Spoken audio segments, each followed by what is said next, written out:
So Donald Trump recently attempted to make it as clear as possible that he is in fact a part of the deep state, that he is in fact a part of, the insiders, in case he hadn't made it extremely clear over the past couple of years when he started running for president. But at this point, it's just so obvious no one can deny it. It's very simple. You see, recently he fired Rex Tillerson, who, by the way, was the only one who really knew what his job even was. It's funny. He fired Tillerson before you'd have fired DeVos or Pruitt. Now, Tillerson was awful, mind you. I think he was atrocious as Secretary of State. However, I'd like to remind all of you that he fired the incompetent one before he fired the one who didn't even know how to do their job, like Pruitt, like DeVos, like all of them. DeVos just had an interview where she essentially said she didn't know what public schools were even for. So,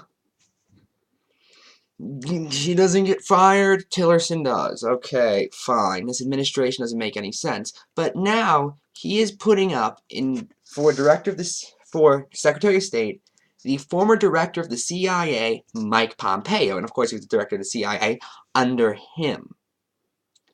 Mike Pompeo, of course, said Julian Assange should be executed, and Edward Snowden should be executed, and all the whistleblowers who exposed the crimes of war the government committed should get executed. But the people who commit crimes of war, by the way,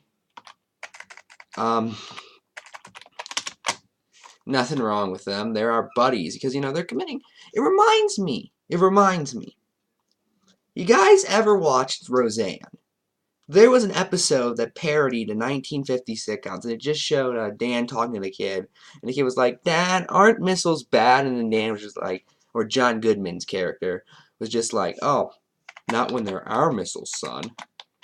That's what I feel like when watching these people. Aren't crimes of war bad? Not when they're our crimes of war. It's just painful to watch. He also supports the NSA, which is a complete violation. Or at least the spying NSA does, which is a complete violation of the Fourth Amendment. He supports all these He wants to go to war with Iran, which is something I've been covering the entire administration. Republicans have been pushing extensively. He wants to do war with Iran. He wants to do regime change in North Korea. He's a huge backer of Israel. He's been shaky on Russia. Essentially, in terms of foreign policy, he's not very good. Which I'm happy he's no longer at the CIA, mind you.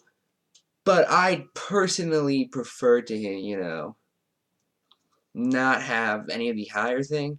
And he backs all these bills. When he was in the House, he backed a bill called the No Taxpayer Funding for Abortion Act. That's already been the case ever since the Hyde Amendment, which was passed within 5 years of Roe v. I think within 3 years of Roe v. Wade. That's your Secretary of State now. But tell me how Donald Trump is not part of the deep state. Not only that, but now as director of the CIA, he's currently trying to put up a woman named Gina Haspel. Which, on a side note, I see all these people on right-wing Twitter going, "I thought you progressives wanted a woman in charge of the CIA." No, I want someone confident in charge of the CIA, and Gina Haspel is not that. She's a torturer. She's just a torturer. She actively engaged in torture, and she admits it. She's admitted that before. And, I want to see, by the way, the Huffington Post write a piece about how she had to torture more than men had to prove herself or something. That'd be amazing. So, yeah, torture violates international law. And it does not work as a method of gaining information, and Donald Trump is putting up a torturer for CIA after getting the CIA head to be a Secretary of State. How is that not the deep state? I want to know in detail how that is not the exact same as a deep state. That's it. I'm Ephrom, and good night.